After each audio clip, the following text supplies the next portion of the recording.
So please help me welcome Ken Stark, who's going to give his speech called Goal Setting.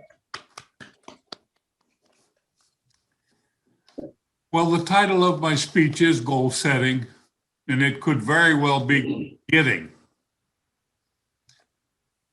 The mother of all goal setting is the dreaded New Year's resolution. With a show of hands, how many people made a New Year's resolution? I'm not going to ask you how many of you were successful. As we all know, most resolutions and goals don't cross the finish line. And why is that? Well, they run out of gas. They run out of gas about halfway around the track. It's been said that if you can have a new behavior that you consistently work on for 66 days, you can create a habit. Now, how do you keep a new behavior at the top of your mind for 66 days? The problem is most of us run out of steam, we get back into our old habits, and it dies. Well, one thing you could do is put together 3x5 flashcards. Have a lot of them. Plaster them all over. In the car, in the house, at work. Put one on the mirror in the bathroom. So it's the first thing that you see in the morning when you get up, and it's the last thing you see at night before you go to bed. There's also another method that we can use. It's called the SMART method. And the acronym is SMART. And that kind of will help us maybe to remember some of the things we should do. The S in SMART is make it specific. Make sure you have a clear-cut goal in mind. Matter of fact, write it down. There's magic when the pen hits the paper. It's a contract. A written contract is always better than a verbal contract. That way there's no mistake about what your goal was and what you wanted to accomplish. There was a study that was conducted years ago from the Yale University about people setting goals.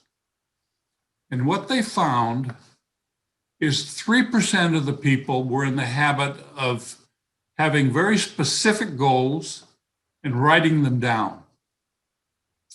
10% of the people set goals, but they didn't necessarily write them down. And the other 87% weren't into setting goals at all.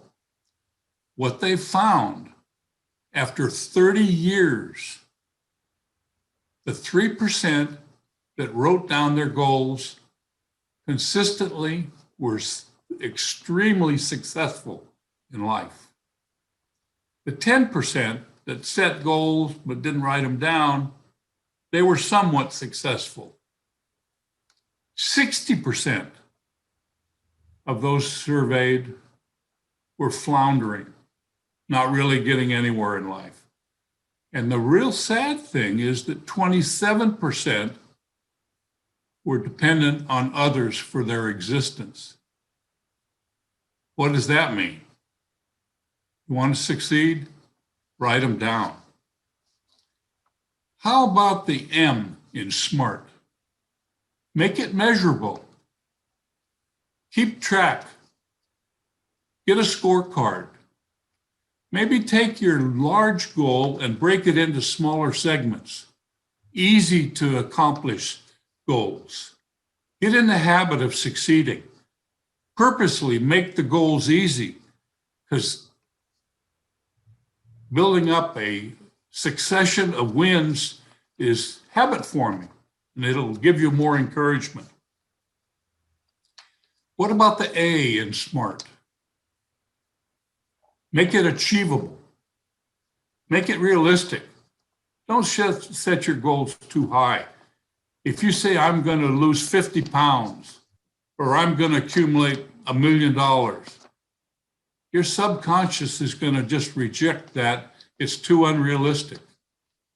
It doesn't make any difference if your goal is to eat better, exercise more, get out of debt, whatever it is.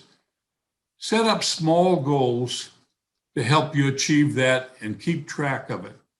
Keep records. How about the R in SMART? Make it important.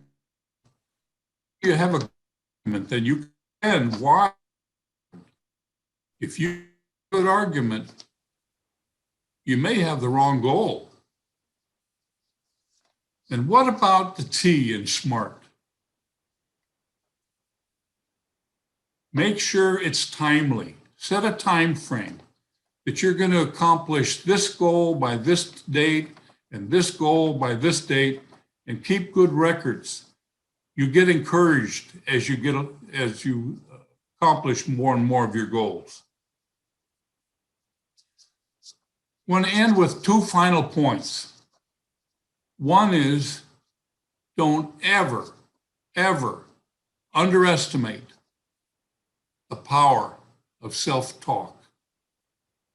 Give yourself pep talks. The subconscious robot inside you is listening, waiting for instructions. And the second point is, if you want to be successful, you want to be a winner, hang around people that are successful and that are winners.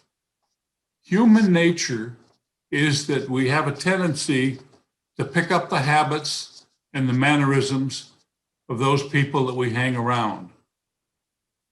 Make sure that you're watching who you're hanging around and spending time with. Be a goal getter.